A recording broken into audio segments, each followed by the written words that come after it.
The following podcast contains language and themes that some people may find offensive.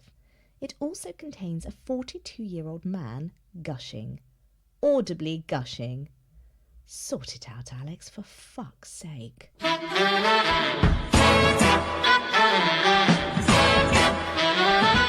Hello and welcome to That Was the Week That Was it? The podcast that isn't afraid to ask the hard-hitting questions. Questions like, how was Monday for you last week? And did you get up to much on Thursday?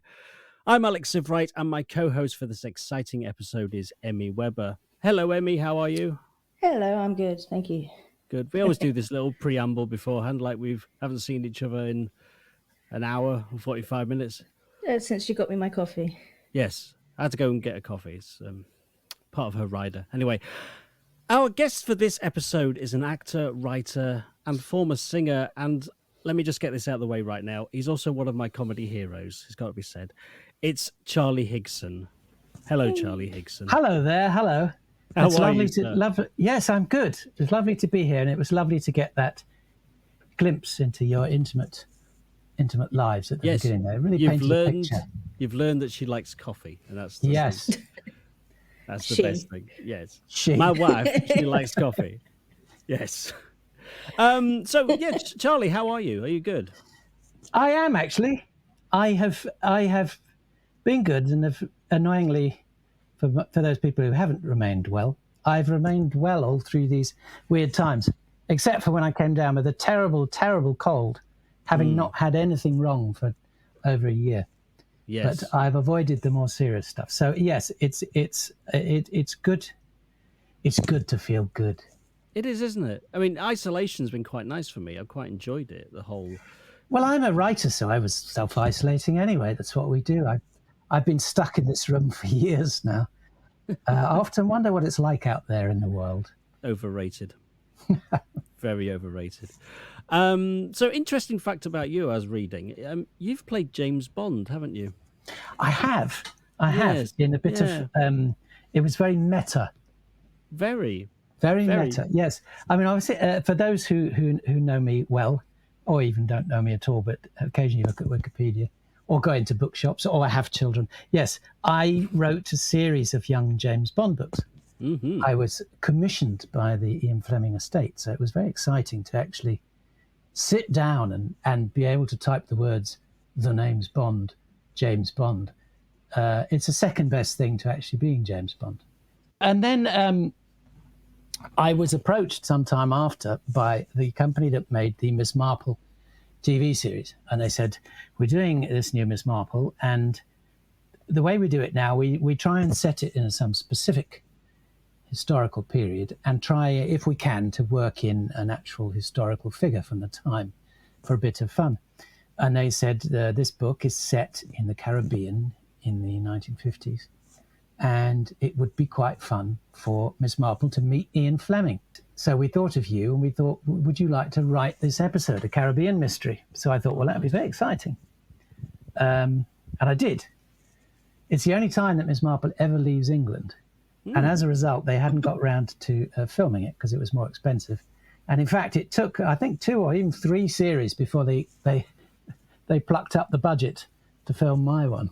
Wow. And of course, then didn't film it in the Caribbean. It was filmed in South Africa. Oh, well, still quite plush. But yes, so that's a long preamble to me. So I wrote this episode because Ian Fleming had a house out there, Goldeneye, which he bought off the mother of the woman who set up Island Records, Chris, what's his name? I used to have these facts at my fingertips. Anyway, it doesn't matter about that. He had a house out there called Goldeneye, and he was interested in wildlife and bird watching. And he had a book on his bookshelf, which was The Birds of the West Indies, written by a man called James Bond. And when he was looking for a name for his secret agent, he looked at the book and thought, that's perfect. He wanted something boring and bland and straightforward. He didn't want to write a sort of Lord Peter Wimsey type of a book.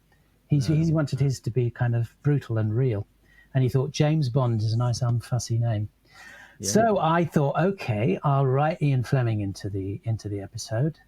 So he will meet Miss Marple in the Caribbean. And I thought, well, if I'm putting Ian Fleming in, let's put James Bond in as well.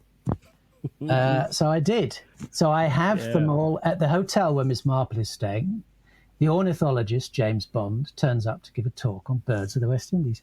And Ian Fleming is there talking to Miss Marple, trying to find a name for his agent. And the man introduces himself as, hello, I'm Bond, James Bond, this kind of nerdy American ornithologist. And I wrote this having a bit of a laugh. And the great thing about writing something like that for someone else, because normally the stuff I write is I produce myself, or with, you know, with Paul, if it's a comedy thing, Paul Whitehouse. But this was great. I could just give them the script. They've made hundreds of them. Thought, well, I'll leave them to it. I don't have to get involved in the day-to-day grind of filming, which is incredibly stressful because you are constantly fighting the weather, time running out, your actors forgetting the lines, things going wrong. And it's compromise after compromise after compromise. You only have the perfect vision in your own head. So there I was at home with them filming out in South Africa. And by the end of the first week, they'd used up all of their wet weather cover, which is your exteriors. You start with your exteriors, and if it rains, you quickly film something indoors. But it was pouring with rain, so they were having a terrible time. And I thought, it's not my problem. I should enjoy watching the finished product. And then they got in touch and said, you know what, it might be quite fun if you played James Bond. And I couldn't turn that down. You can't. So and I went out there and I had you have your three-way, as it's called, which is three little dressing rooms in a caravan, and it said James Bond on the door because they always put the character name rather than the actor. And so, yes, there I was playing James Bond. But suddenly, of course, I was plunged into the stress and the horror of filming. It was a big night scene and it was pouring with rain. They were all supposed to be having a lovely meal outside under the stars, but had this huge, great sort of device had been rigged up above them, just filling with water as the rain thundered down. And this was about 4 a.m. And they just managed to get Miss Marple and Anthony Sher out of the way before this thing collapsed. Wow. And would have crushed them to death under the weight of the water. So it was quite exciting. But yes, I played the boring ornithologist, James Bond. And that is, he needs his own spin-off series, surely. So you can be the Sean Connery of the ornithology James Bond. Well, you could go even more meta, yes.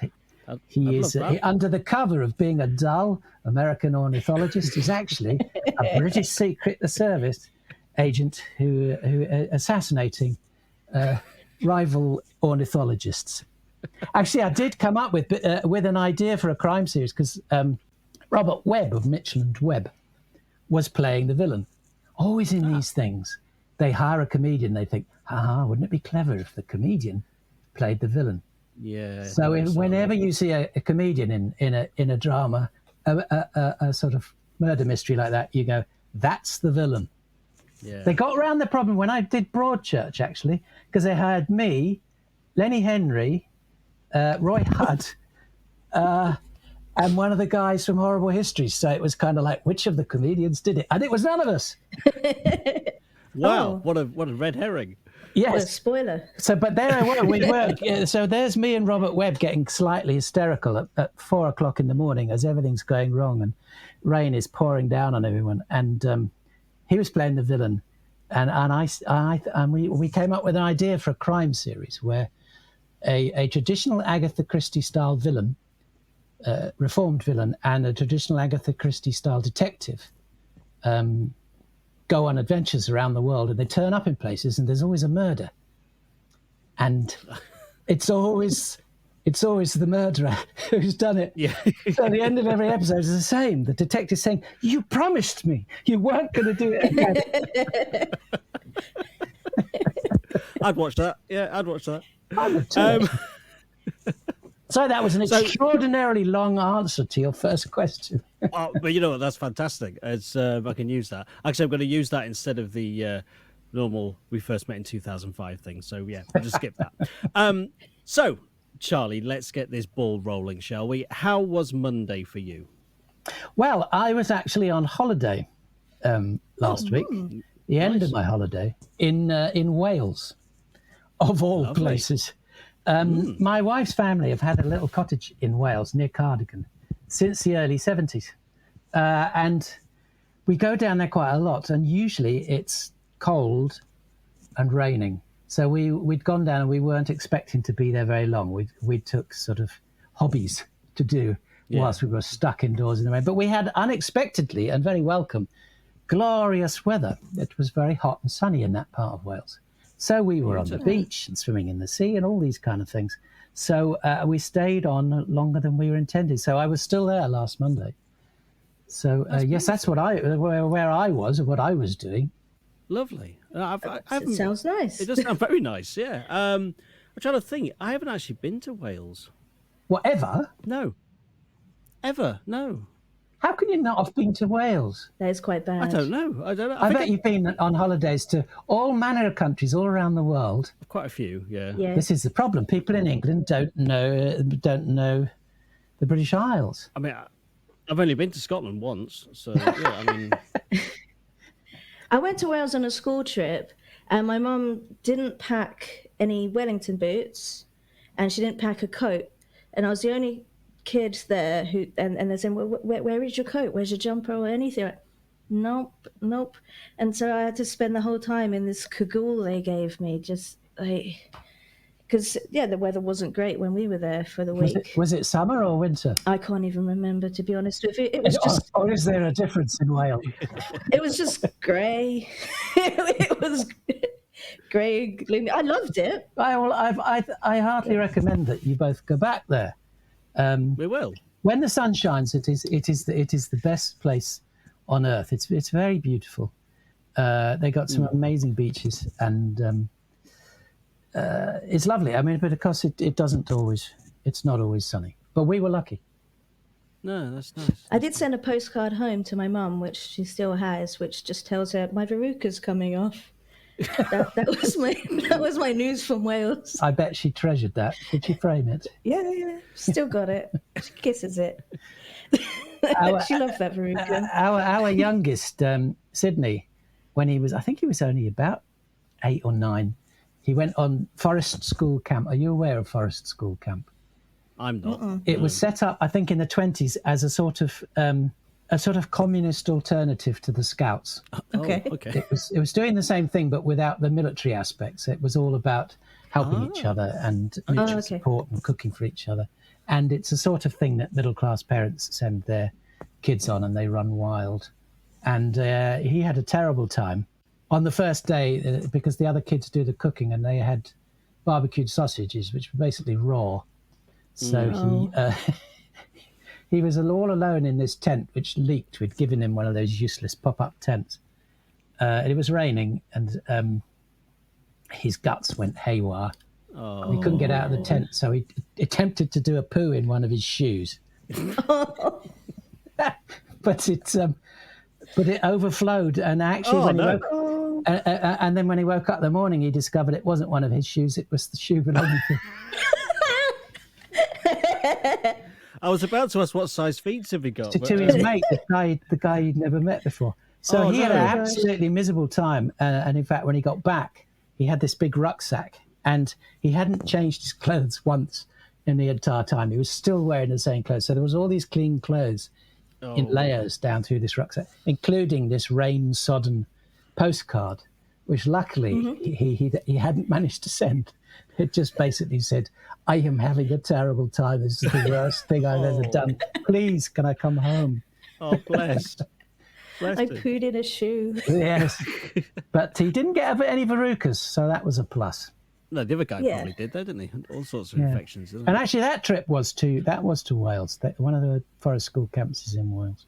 But no, we had a fantastic time. And on Monday, we went to a place called Llangrannog. And you can now walk, if that is your bent, the whole of the Welsh coast. It's pretty up and down, so you need to prepare for it.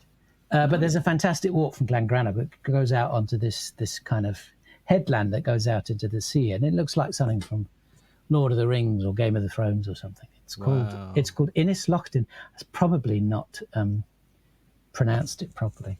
But Hey, but you know, works for me. it's great to get out of London and just clear your head and do Yeah. something like that. Yeah. I mean, that's why we're moving out of London, because we just need to clear our heads. You need space. Yes. So you're finally moving to, was it Wales or Scotland you're going to?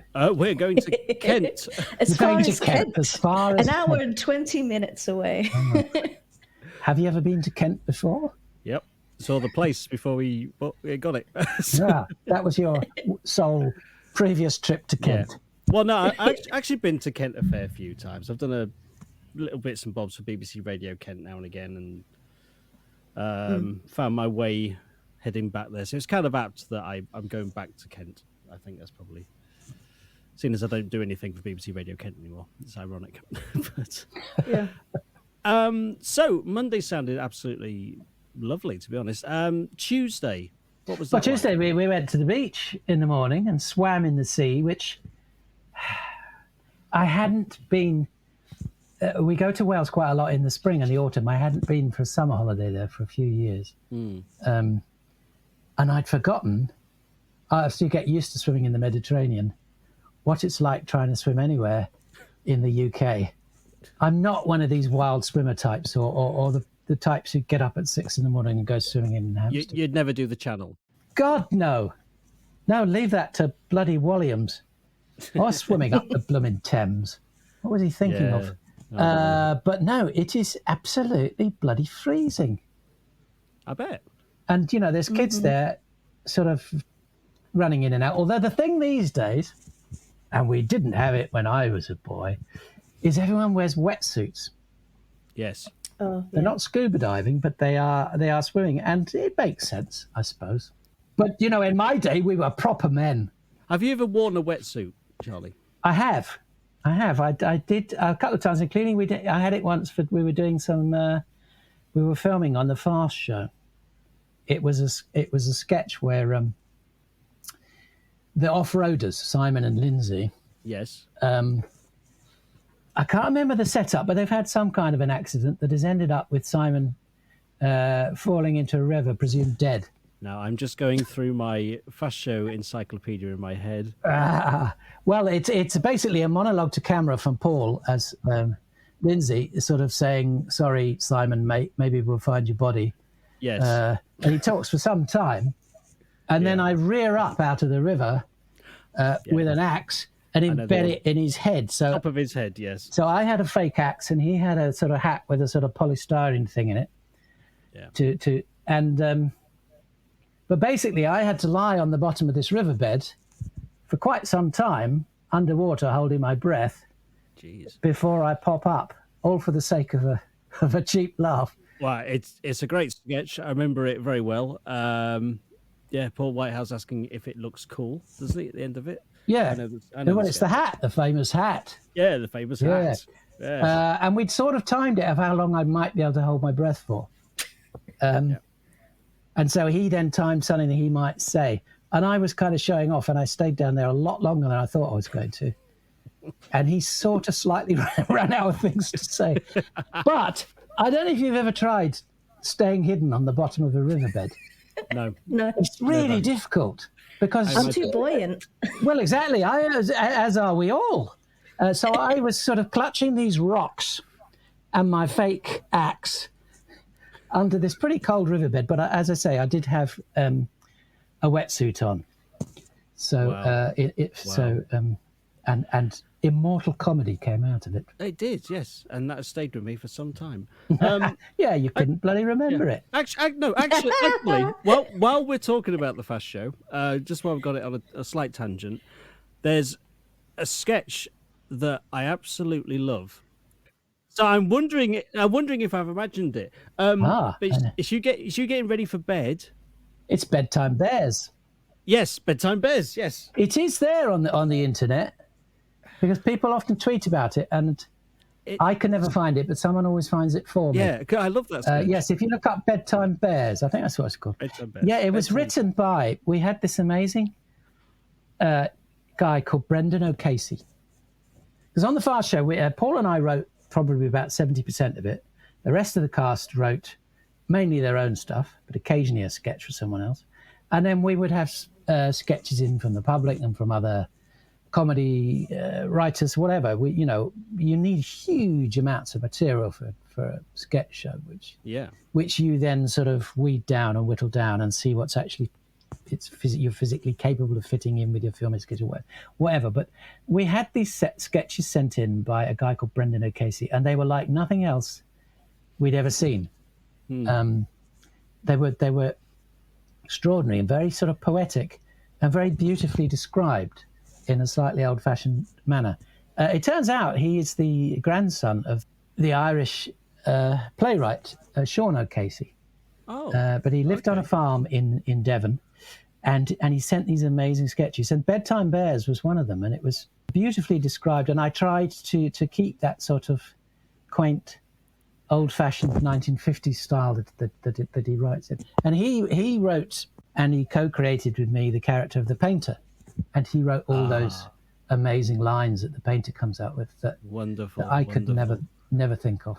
You lock me in the cellar and feed me pins. Thank you so much.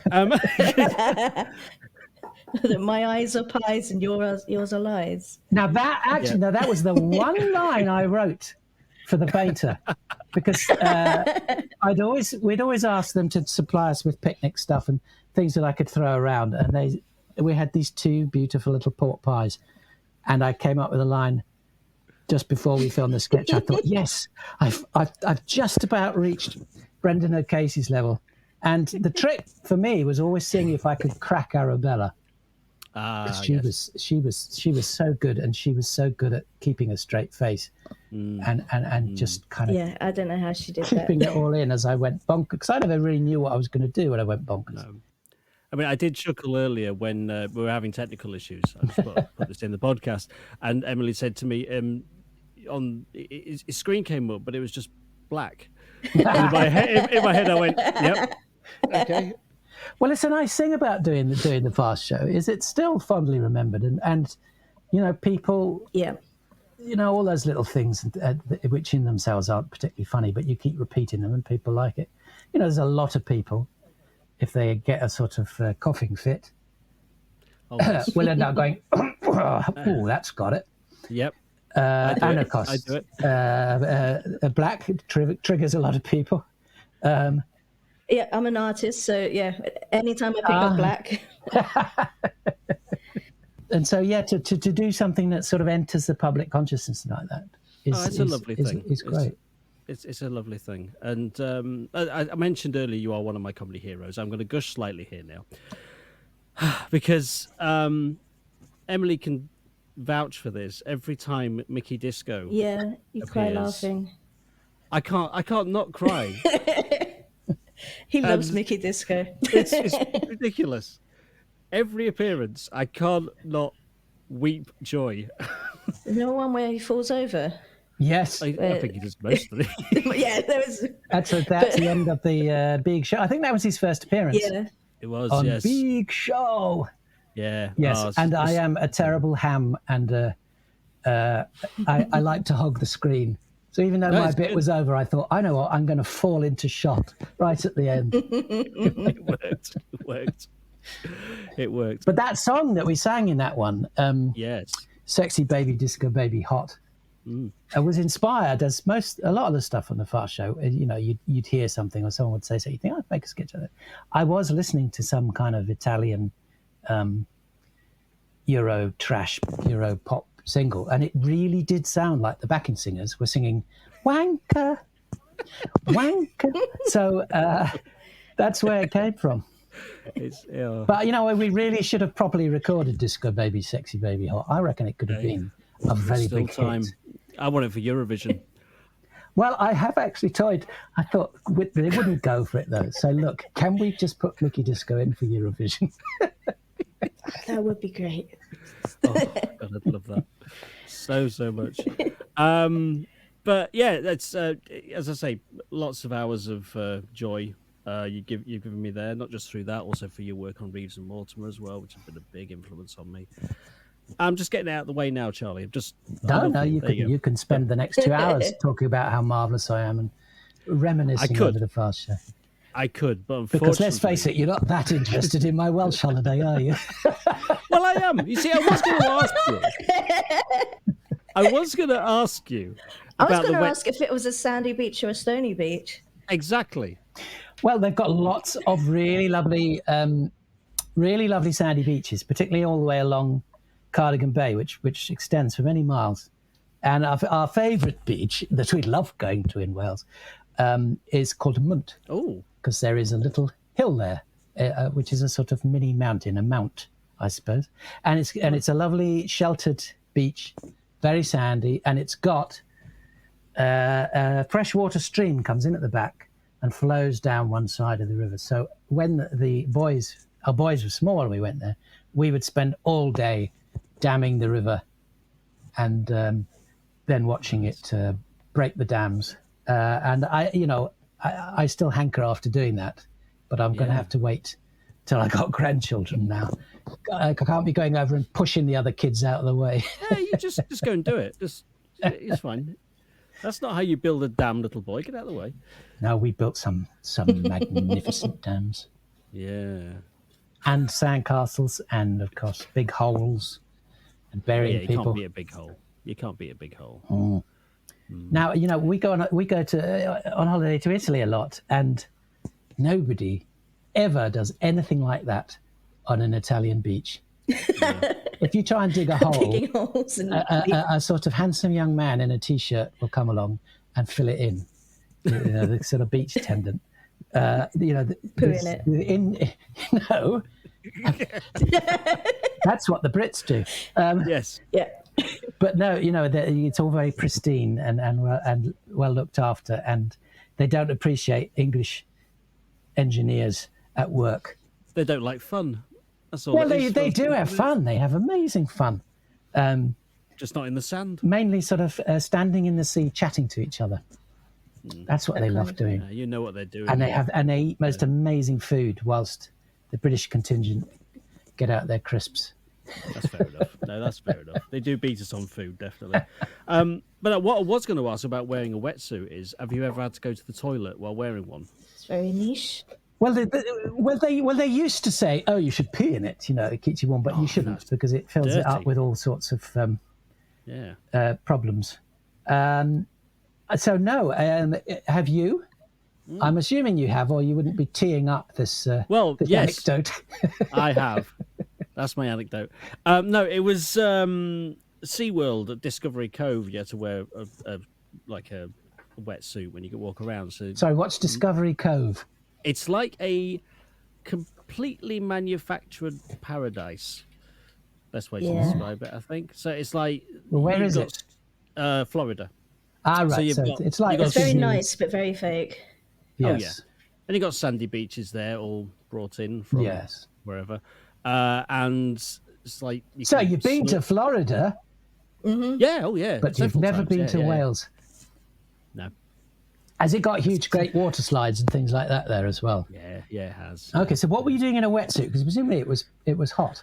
Well, it is, but they've got like snorkeling and some of the pools, because they have fish in, they keep the temperatures really cold, so they advise you wear a wetsuit. And so these wetsuits are all provided by Discovery Cove. You go in, give your size, and you can take it off the hanger. Give your size. Now, exactly. I'm a large. I'll need a big pouch. Okay, I did. You got with a bit more give. Especially around the waist. It is actually they've even got prescription goggles there as well. You can. Right. But yeah, I really need the toilet. Unfortunately, I don't go into that whole pee in the wetsuit thing, particularly when you're in a man-made sort of atmosphere. Thing full of rare fish. Exactly. Children. Full of rays and stuff. So I went. It was a thing that did up at the back, and the awkwardness of trying to get this thing down and squeeze out of it. And I'm British. I'm not going to ask for help, am I? Well, I don't know what the etiquette is on that. Of what Hey, could you help me unzip my wetsuit, sir?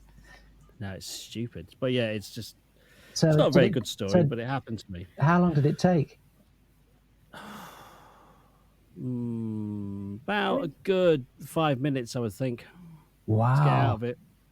You should have said like 2 hours or something. It would- Yeah, it wasn't much of a story. Because you have to put it back on wet as well. So that's even Yeah, you more do have to put it tricky. back on wet. It's terrible. But surely then the second time you did it, you would have got someone you were I intimate couldn't with let it- to unzip the back before you went into the toilet. You see, this was a business trip I was on. Sounds... Yeah, but it's not like they can unzip it and take it to the next stage, is it? I mean, I was the only male. they were the only male. Yeah, but on you, this I mean, business you don't need to take it as far as seeing anything. I mean, the small of your back, you can reach around there quite easy. It's the top bit that's hard. Yeah. See, if you were on this break with me, you'd have helped me out. Yeah, well, come to me first. Will do next time. I'm double jointed. So Oh, I can reach. Yeah, that's true. I'm not. So now it's time for this feature's theme music was produced after the recording of this podcast. So let's have a listen to it. What are you doing here?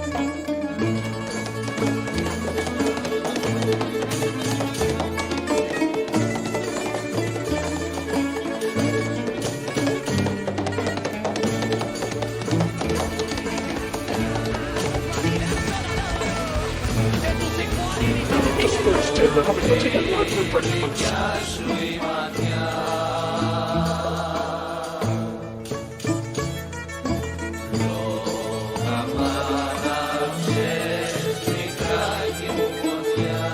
Enough on the brink, Rose. You've hardly set foot in the cemetery. Well, that was that. What do you think? well, I'm very honoured that you've made a piece of music that references all the projects that I got on the go. Yes. My novel yes. for my novel set in Greece, you've got the traditional Greek Rembetika influence in there. That's correct, And yes. for my Swedish TV project, you've got the Swedish Nyckelharpa. I think that's how you pronounce it. Yeah, yes, I think that's right. I didn't ask. And for my Italian thing, there's echoes of the recent Italian Eurovision hit. I can't remember, what were they called, that band that won? Was it? I don't know. I genuinely don't know the answer. I didn't know if you wanted to give you a joke answer there or the actual answer. I can't remember. Well, you could try a joke. Let's see how it goes. Yep, come on. Right. All I've got in my head is La Traviata, which is an opera. So It's an that's opera, no not good. a joke, yeah. Yeah, exactly. That's not a joke. Always happens when you put on the spot like that. Just name an opera. Yeah, just name an opera. Yeah. But I did think, actually, I thought you went a little bit too far with the galloping horses. They weren't really in Really? time. If you'd managed to get some horses who could gallop in time, Well, no, these were special horses that I say Yeah. special. They're not magic. They're special. And unfortunately, they don't get out much, so they don't get much practice at doing that. So, but they were free. So what can you do? Especially the last year and a half, the horses haven't Oh, had they've much done practice nothing. time. Nothing the last year and a half. They just sat there like yeah. Because I thought the album you did with them, when was that, 2015? 2015. Yeah. Yeah, 2015. I think they, Yeah. that was beautiful. Yeah. But what, have they gone lame since then? Yes. I mean, we've all gone lame since in 2020. I think throughout that, we've all gone a bit lame. But yeah, they just sit around and fart, and that's all they do. There was that horse that got a bit of a drug problem, Yeah, we don't. Oh. Yeah, the we don't ketamine discuss that. problem. So he's left. Yeah. He's left the herd. Is it a herd or a pack of horses, or a flock? A What do you call it? Gaggle. a gaggle of horses. You get them in old westerns. You do, don't Come you? on, Clint. Yeah. There's a gaggle of horses over there. Let's go and lasso them.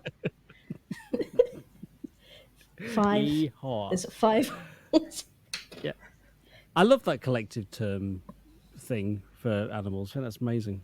But Collective- when push comes to shove, one can never remember any of them except for Murder of Crows, which everyone knows. And you Well, always we've got does anyone know what a lot of crows is called? And I go, yeah, it's a murder. Everyone knows yeah. that. But I've got two that I've got to. Go on then. Which is because we've got a pug. Apparently, a collective group of pugs is called a grumble. Apparently, A grumble of pugs. Yeah. I bet some idiot made that up on Instagram. Oh yeah, they're all made. I mean, the murder of crows. Come on. But the other one is an embarrassment of pandas. An embarrassment of pandas. I think it's a bit of a shame, really. But yeah, that's the truth. Okay. Well, their lives are quite embarrassing. Is everybody just trying to film them at it? That's it. But there was now one's been born recently, though, hasn't they?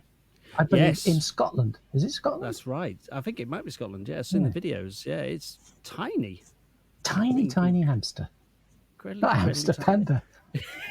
I mean, it might Maybe be. it is a hamster. Because we don't know what a baby panda looks like, do we? Yeah, look, It's a baby panda. Yeah, we'll sell that to your zoo for $1 million if you want it. It looks like a hamster. No, that's what baby pandas look like. They come out very small. Yeah. That wasn't really a Scottish accent, was it? But there you go. Well, no, it's fine. He's not from Scotland, that zookeeper. Okay, the new. That there's a hamster, that is. No, it's a panda. Sorry. The price has got up. That's an embarrassment of hamsters. Embarrassment. Lovely. Well, that's great. Any more feedback about the music, or was that all? Yeah, I mean, I quite like the sample of Hyacinth Bucket. Oh yes, yeah. It sort of added, gravitas. Yeah, a bit of class, I think. Yeah. She, it was an obscure line, though, wasn't it? That it wasn't. It wasn't. Traditional.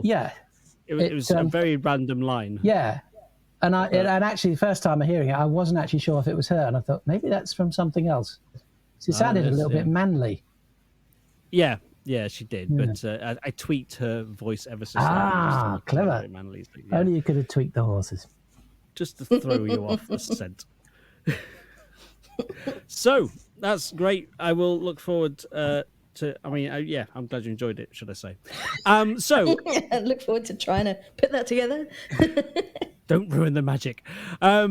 Wednesday, Charlie, we're on halfway through already. How did you feel about Wednesday? What was that like? Well, Wednesday we were driving back from Wales, so it was quite a dull, uneventful day because it was just us in the car for 6.5 hours.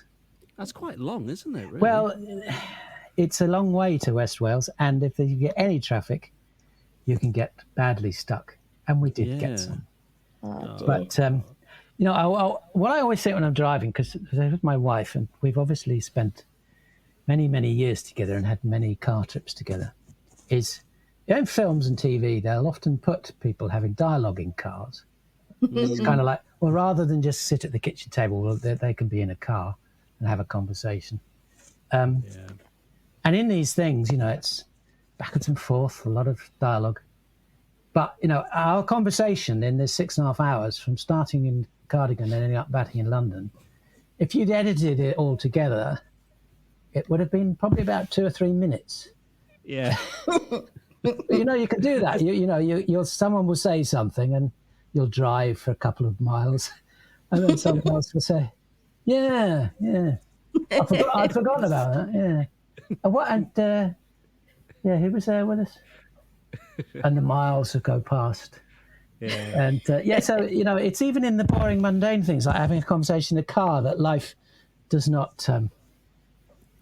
The TV is not really truthful to our lived lives. It wouldn't really make good television, though, would it? Imagine it you got a half-hour episode, but it's a 6.5 hour drive. What's that? And then that's an old-fashioned series would have been. If it was a comedy series, that would have been. Well, let's say it's a drama. That's a 6-part drama. That's true. You got an hour, haven't you? Yeah. The Journey from Wales. Yes. Starring Charlie Higson and who shall we have as my wife? Olivia Colman. She's always good. Olivia Colman, yeah. Yeah. She could even make the pauses interesting and funny. Oh, she would. She'd just have a pensive look. The Journey Back from Wales, starring Charlie Higson and Olivia Colman. Yeah. The first episode, nothing is said. Nothing in the at first all. Episode at all. And you're just thinking, have they had an argument, or are they okay, or? Well, about halfway through, the traffic doesn't look too bad so far. We're making good time. About 10 minutes later, Well, let's see how we get on. A bit of tension there, a bit of drama. What might happen in the next half hour? Absolutely nothing. It's like 24, but not as exciting at all, is it? It's good. I like that. But you do go to motorway services, and that is always a little glimpse into hell, isn't it? I was going to ask if you stopped at services to break up the journey. Well, you can't drive 6.5 hours without breaking it up. Well, we always swap about halfway back at the services. So that's that's the midpoint of the series. Yeah. In this week's episode, Charlie and Olivia swap the driving. And yes, you go into, and what is it about motorway service? This is like stand-up observation of comedy. What is it about motorway services, ladies and gentlemen? I mean, what are those people doing there? Why are they all such monsters? But yeah, no, it spiced up the journey at least, and I bought some Quavers and a Mars bar, which I always do. I only ever eat them in long car journeys. Really? Have you gone for the new flavours? Oh, God, no. Who do you think I am? I don't know. Really? I did notice them in the services, and they were different colours, and I didn't even look. I thought, no, that's wrong. I'm not even going to... What are their flavours? Well, the prawn cocktail. Cocktail. And salt and vinegar. Now, the prawn cocktail ones are actually quite nice. Because they taste of prawn cocktail crisps, which is not a flavour that has any relationship to anything in the real world. Because let's face it, most people eating prawn cocktail flavoured things have never eaten a prawn cocktail in their lives. It's true. I have. It's like bubble gum. Things you say, it's bubblegum flavour, but what flavour is bubblegum? Yeah, synthetic. Just its own flavour. What an amazing invention. Somebody once claimed it was based on strawberry. Oh. Was that one of the Quavers flavours? Strawberry? No. So it's prawn cocktail. Vinegar. And salt and vinegar. Yeah. But they brought these back because these were, what was it? I think early 90s, I think they first introduced these. But they didn't do very well, so they thought they'd try again. Yeah. A big board meeting. We've still got these in the back room. They were a disaster. Let's bring them back. Hey, try to get rid of the stock from 20, 30 years ago. Alex and I have a friend who works in the Quavers factory. Really? And as long as I've known him, which is when I met Alex, so like 16 years ago. Oh. All he does is his only job has been working in this Quavers factory. And every time we see him, we ask him so many questions. We're not interested in anyone's job as much as we're interested in his job. It's true. And like, do you get the cheese in your nose when you come home? Like, when you go on the tube and you get the black in your nose. Do you get the cheese powder in your nose? And I would think that would be more of a hazard in the Watsits factory. Yeah, he doesn't deal with them. No, he does. But you say every time you see him, you ply him with questions. Yep. Is this a bit like one of these car conversations where... Because, I mean, I can't think of probably more than 6 questions you could really ask about Quavers and making them. Is it like you ask him one question one time and the next time you see him? Well, yeah, he's been there so long, so there's many advancements. Yeah, exactly. They've recently got robots in there. And But your friend is clinging on. Yeah. Them robots aren't going to kick him out. He's in charge of them. Oh, he's in charge of the robots. Yeah. He's been there so long, he's in charge of the robots now. Oh, my God. So he could take over the world like Terminator. Yeah, I think they named them, but I can't remember what they named them now. So he did tell us the names. Yeah, it was something like a pun because one of them wasn't working very well. It was called someone who doesn't work very well. I can't remember. I don't know. I'll message him and find out and put it on the end of the podcast. It's really important. We'll ask him again next time we see him. I forget half need his to know answers, what the Quavers robots are called. Yeah, but he gets bin bags full of Quavers all the time. Poor bastard. I know. He doesn't get a choice. I think we're just trying to work out what's keeping him there. Like, why would you be there so long? I mean, the fact he still lives in Lincoln just baffles me anyway. But yeah, I think he's in love with one of the robots. He's having a romance, a workplace romance. He's certainly not in love with the fucking Quavers, I'll tell you that. Bin bags, you could sleep on them, couldn't you? He probably get does. enough of them. Yeah. Not quite comfy, I imagine. Yeah. But we've asked him questions like, did they ever come out completely straight? What do you do with them? They had a competition once, and it was when my kids were small, and they were like sort of special mutant quavers hidden in the packets. And if you found one, you could win large sums of money. Amazing. And I remember we were in Wales, and I had a packet, was eating it, and I am pretty sure I this weird shaped quaver came out. I thought, what the hell is this? And then I ate it. And then later on, the kids were looking at the packet saying, hey, Dad, if we find a weird quaver, we could win. It's like £1 million or something. And I kept. How would you know? I kept quiet. Well, I think it was like a straight quaver or something. It tastes of something. But it came out and I ate it quite quickly. I thought, actually, that should have looked at that quaver a bit closer. It looked a bit weird. Oh. Well, you could ask your friend. He must remember because he probably manufactured the 10. Yeah. Put it in the bag. Hand carved himself. the 10 special quavers. Ugh. I don't know how I'd feel about. So it's like when they did the Cadbury's cream egg thing recently. They had a gold cream egg. If you got that, you would win money. I'd feel a bit cheated though, because it's like I really wanted a cream egg and now I can't eat it because it's golden. But with the money, you could buy 6 or 7 other cream eggs. Yeah, but you don't get it immediately, do you? You got to wait.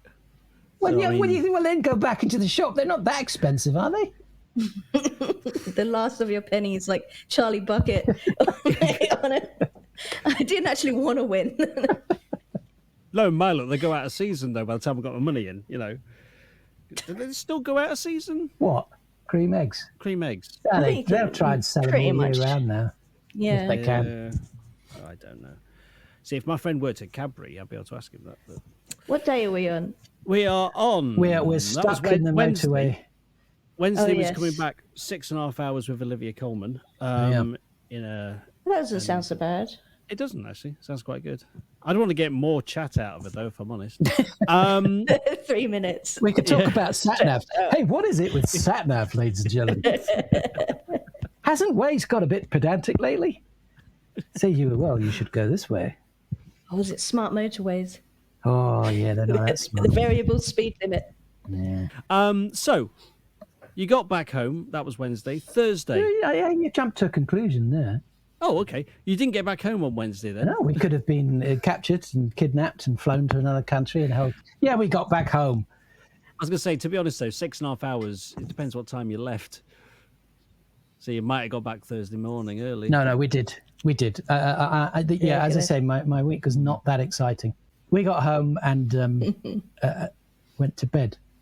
You didn't have a nice dinner? If we did, it's lost in the mists of time. Some of the best dinners are. But we wouldn't have had the time or the inclination to cook up a big feast. All you want to do is have a drink and yeah, and you're full of quavers anyway. So yeah, quavers, Mars bar, wine. Yeah, that's all you need, really, isn't it? Yeah. Mm-hmm. Have a chat. That's going a bit too far. So Thursday, how was that one? Well, of course, Thursday, as I'd been away, I was catching up with work because the cottage in Wales, you can't get a phone signal there, and there's no Wi-Fi, so it was a sort of enforced digital detox, for want of a better phrase, for a couple of weeks. If you went out, you would get things on your phone, but you don't want to sort of going out, sitting on the beach, dealing with hundreds of emails. So Thursday was catching up with work day, replying to emails, and but I've got sort of 3 TV projects on the go and a book that I'm getting ready for publication. So I did have quite a lot to do because one of the projects I'm show running, so I am supervising the other writers, and they were sending in all these scripts and things while I was away. Wow. And I was saying, yeah, I'll deal with that soon. And they were all getting a little bit anxious. So while you were in Wales, were you having sort of in the back of your mind thinking, oh God, what am I going to come back to? Or did you just try not to think about it? It wasn't scary. And it's easy to get scary about backlogs of emails and things and thinking, well, if I've missed one that's really important. But you never do you? No. And the phrase that always comes back to me is the postman always rings twice. which is Good film. if it's important, Yeah, they'll come back to you. that's true. That's very true. But I did need to supervise these writers. Mm. 2 of whom are based in Saudi Arabia and 1 in Lebanon. So, Wow. Okay. and the one in Lebanon, it was really interesting. I was talking to her. She was saying just how bad things are in Lebanon. She said they've always been bad. The government is so corrupt that they cream off all the money from the electricity power companies and things, and so nothing works. And every day you've got to prepare for 2 or 3 hours without electricity and stuff. Jeez. Wow. So it's quite hard for her as a writer trying to stay in touch. And Yeah, I bet. That's horrible. I mean, we moan about the internet going down sometimes here or being slow, but yeah, to have, wow. Yeah, I can't imagine. I can't actually imagine that. Can you talk about the TV show at all? yes, well, that show is it's an interesting one. It is a big fantasy series that I am making for Saudi Arabia, of all places. Okay. It's based on a best-selling book by a Saudi author, and it's set in sort of pre-Islamic times. So it's fantasy. So we've got a bit more leeway of what we can do in it. And there's a big company out there called MBC, Middle Eastern Broadcasting Corporation, and they make a lot of stuff, but for the Middle East, and they're wanting to make bigger things with more Western production values that they can try and sell internationally. And a friend of mine was out doing something for them, and they asked him, did he know anyone who might be interested in writing a big fantasy series? And he said, yes, I do. He's called Charlie Higson. Yeah. So I'm now involved in this. It's fascinating working for someone completely different like that, a completely different culture. And also, it will eventually all be translated into Arabic and filmed in Arabic. Wow, that's very cool. I like the sound of that. It's quite exciting because when you get to my age, they always, but particularly in comedy, you always want the new, young, exciting thing. Yes. You don't want the old sad, middle-aged grey white man, middle class. There's always stuff to do, but the thought of getting in there and helping them develop their TV industry and working with local writers and trying to develop that side of things is quite exciting. Yeah, that's really. I mean, if you were to say, can you guess what the project is I'm working on? I would never have guessed that. Neither would I if you'd asked me 2 years ago what I'd be doing in 2 years' time. But you do never know, do you? You never know what's around the corner, so that is quite impressive. But the series is about these 2 rival witch covens. So it's about young women, and it's about female empowerment, and it's about the older male wizards trying to suppress them. So, through that fantasy filter, you can do quite a lot. And so I've made sure that the other writers on it are young women from the Middle East. As I say, one's in Lebanon and 2 of them are in Saudi Arabia. And it's really interesting talking to them about the daily life in Saudi Arabia, what it's like for them. Sure. Because, in many ways, it's just like talking to, they could be in Morden. Yeah. It's all on Zoom. They're just ordinary, could be. They're very ordinary, familiar young women. And, and I think the interesting thing about Saudi Arabia is that there's a difference between your public persona and once, when you're in private at home or with other people, or they have nightclubs and things. So, you behave differently, and you know how to negotiate that. I mean, you're always in fear of it being, shut down by the powers that be if they don't like something in it. But it's so far so good, and as I say, it's really interesting and quite exciting. Incredible. So Thursday, catching up with emails, always a good time to be had there.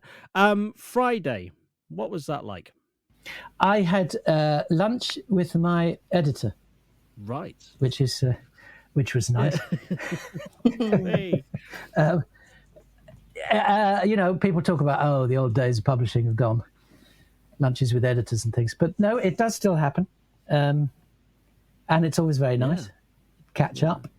I've actually got 2 editors now, because I got two different books on the go. I had a kids' book out in the beginning of the summer with Puffin, who I've been with for many years now, and my editor, who I've been with for many years.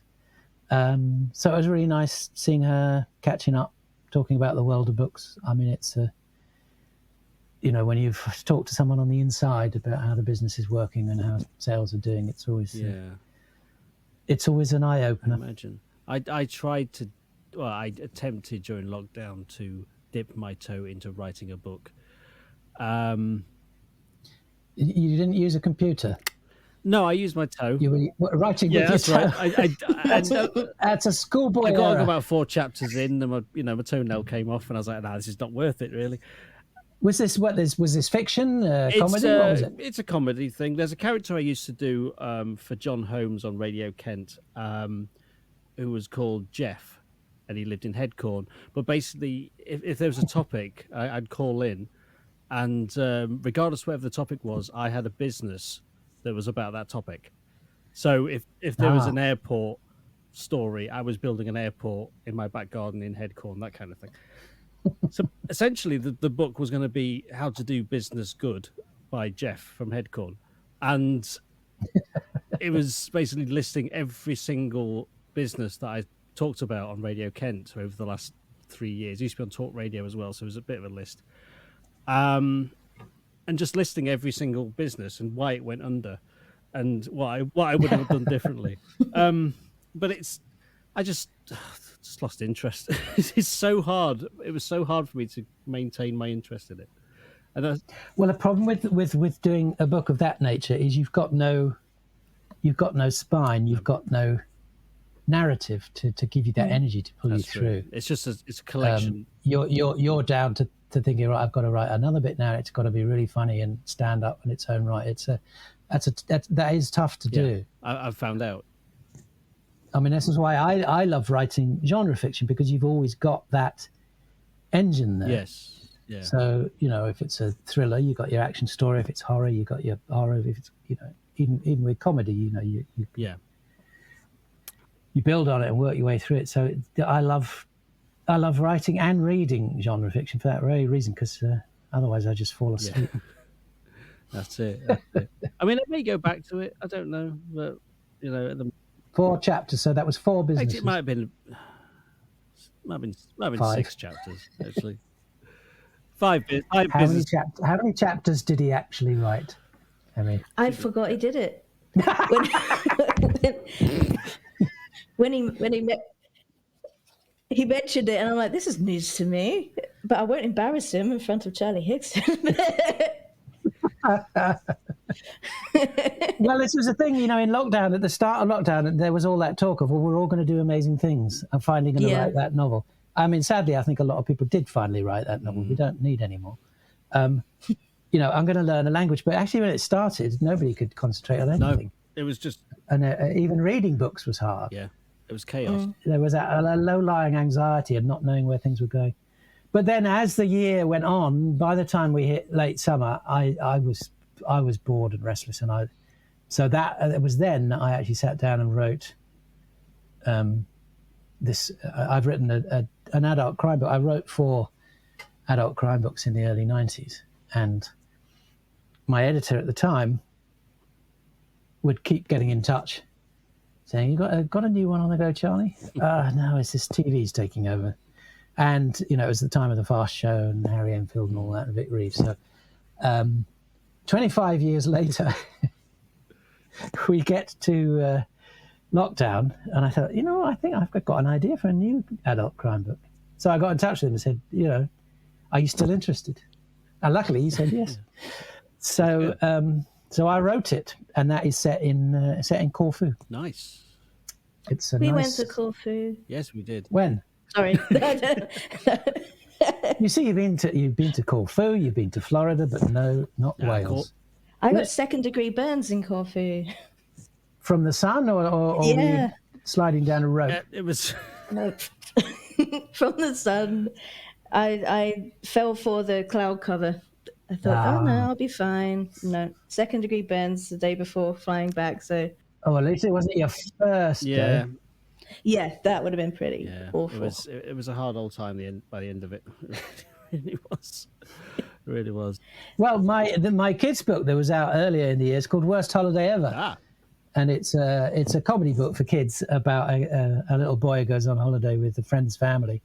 So he's not with his own family, and he's quite shy and self-conscious. And it starts terrible because it gets good. But I basically just compiled everything I could remember that had gone wrong on holidays when I was a kid and with my kids when I took them on holiday. It didn't get as far as second-degree burns. It would have.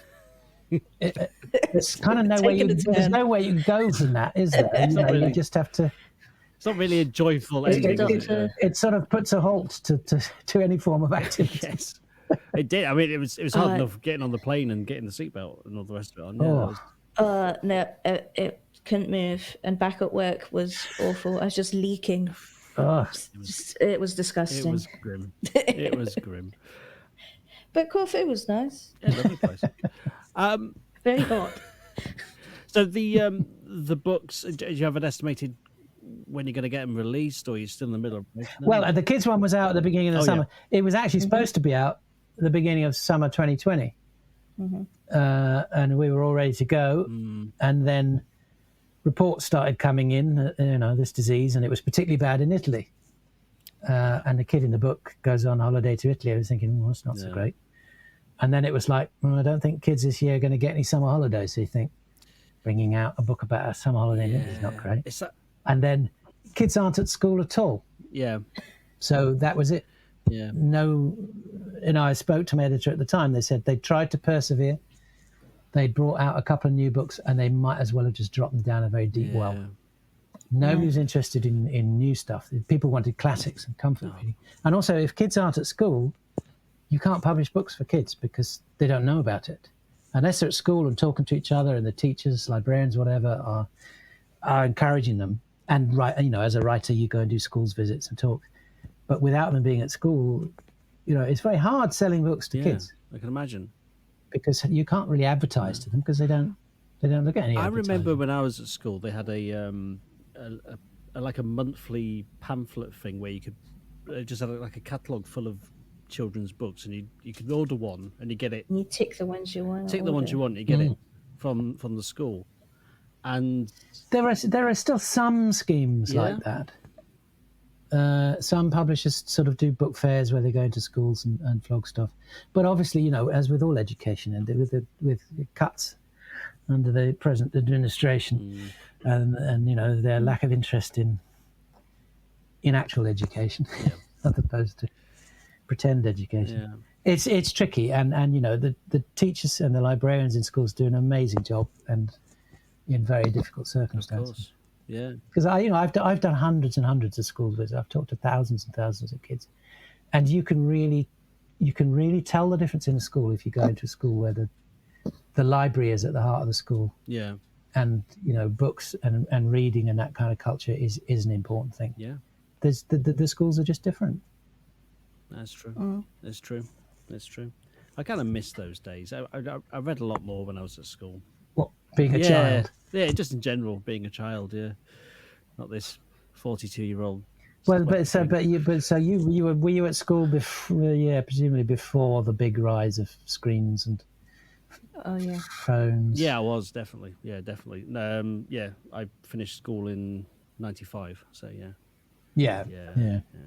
I remember the internet coming out. That kind of thing. Let's look up boobies. Yes. Why is it taking so long?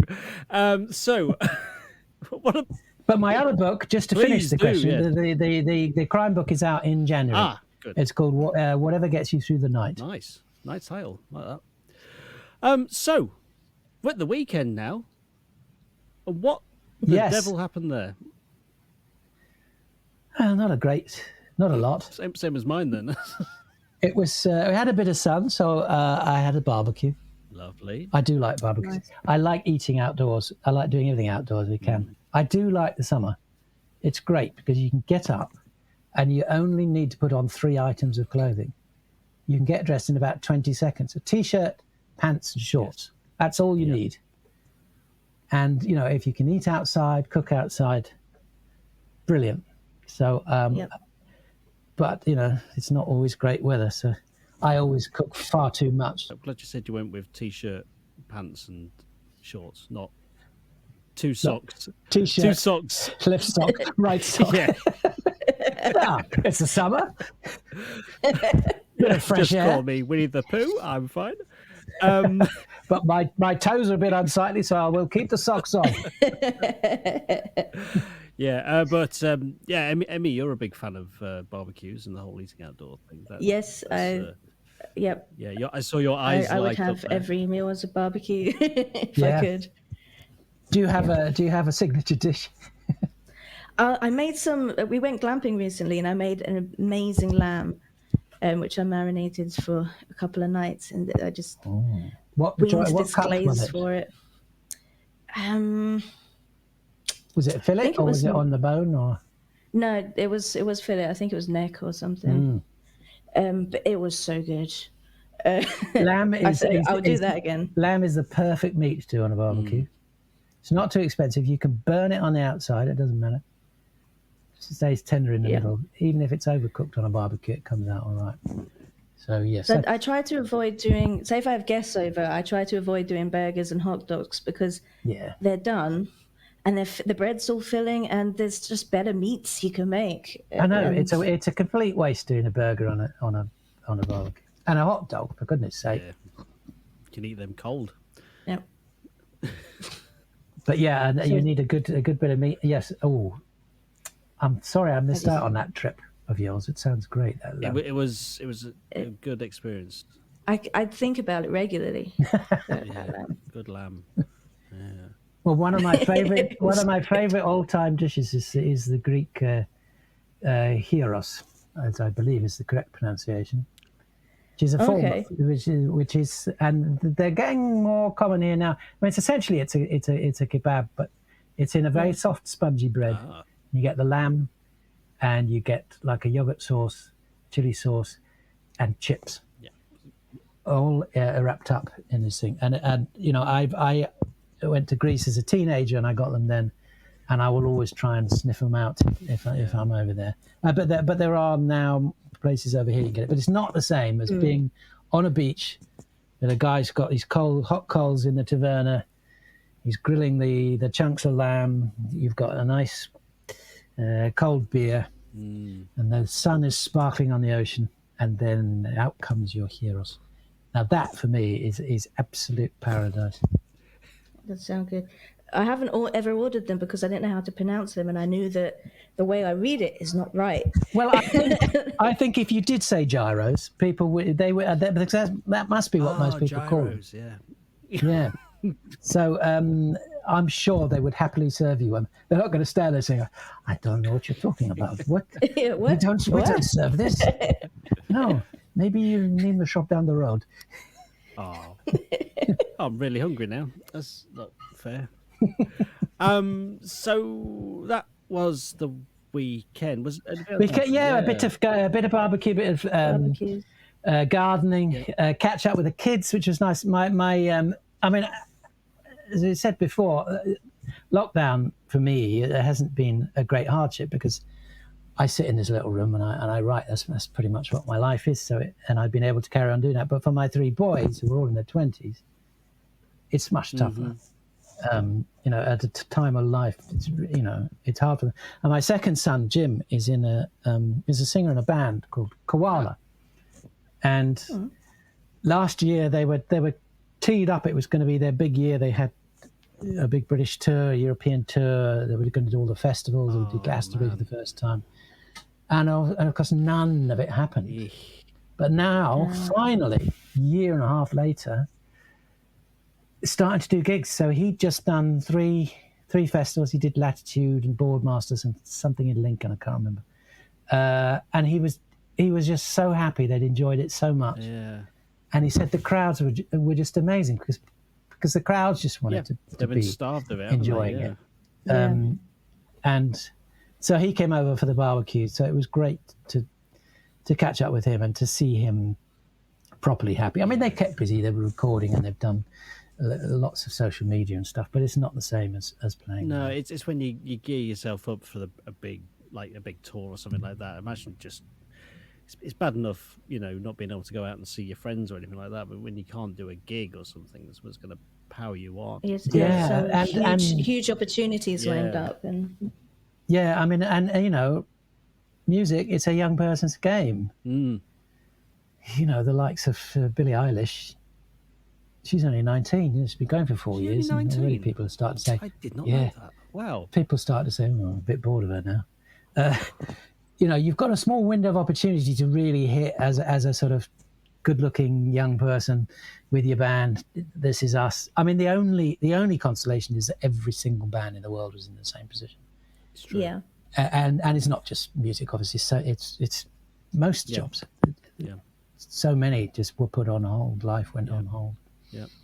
I'm the same. I had two big-ish voice acting jobs coming up, and they were delayed till, like over a year later. I've recently done one of them the other week, and it was that feeling of waiting. But surely voice acting you can do from home without having to but mix for with some anyone. reason they said no, we're just going to stop and not do it. So it was weird. It was weird. One was for Audible, and the other one was Absolute Radio, and they've just only just done the Absolute Radio one. So it was silly, but which in the end was done yeah, from it was home. done from home anyway. Yeah, absolute nonsense. But I mean, being a But you know what? And I thought about this a lot over the last year and a half. We wouldn't have been able to have lockdown if we hadn't invented the internet. absolutely, yeah. Even 10 years ago, this would have been more painful than it has exactly. been. Definitely. No, because the video conferencing then was just awful. Yeah, you got And so much work has become online anyway. yeah. But it's an interesting one. It is. I think Bill Gates created COVID. Oh, okay. Yeah, so that more people would that what you think? would work online Well, and use his stuff. And it's a theory. he It's did. a theory. Him and Zuckerman. Well, that's why we can move. Is because I could work from home now. Well, there you are. So, And you're part of the drain from London. Yeah. Are you actually going to the countryside, or are you going to end up in a town down that way? oh no, it's busy in the countryside. Nice. We're going to be renting an annex on this old Tudor farmhouse. Oh, nice. It's just so like right now that room that Alex is in there, that messy room is just how we've had to live, because that's what we're renting is one room for the same price as for this annex. Yeah. And Well, we're I shall stuck come there and because of the stay. You pandemic. must come and stay, sir. You must. And Now I the shall bring my wetsuit and a Yes. shoe to poo into. And Olivia Colman.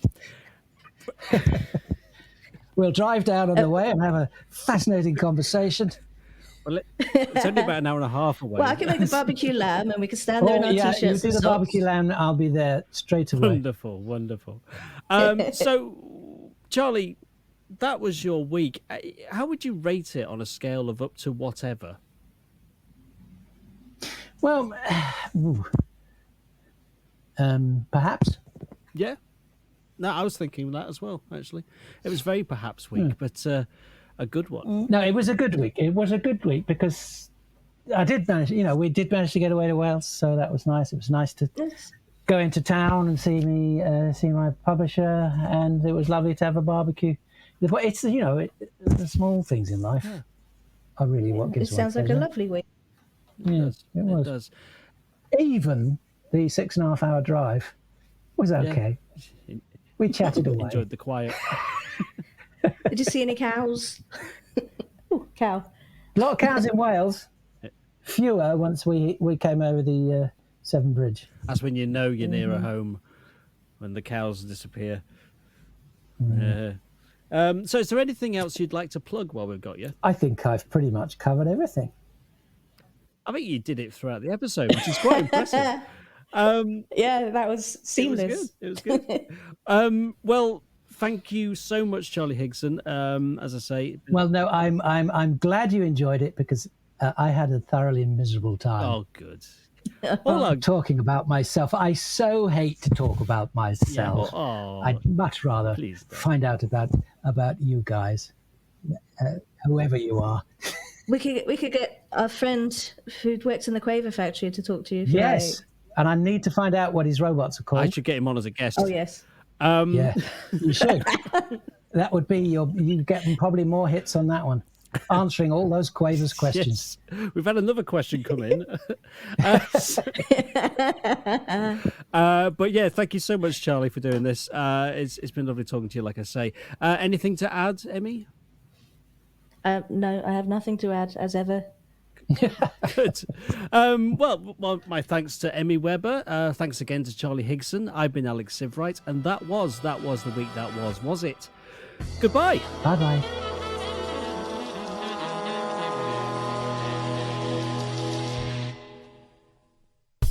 Come to Black's now for our new camping gear essentials, like the brand new Pooh Shoe.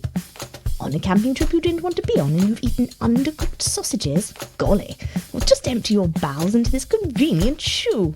Available in sizes 7 to 15. Available now at Black's. Please ensure you have the correct size before shitting into the shoe.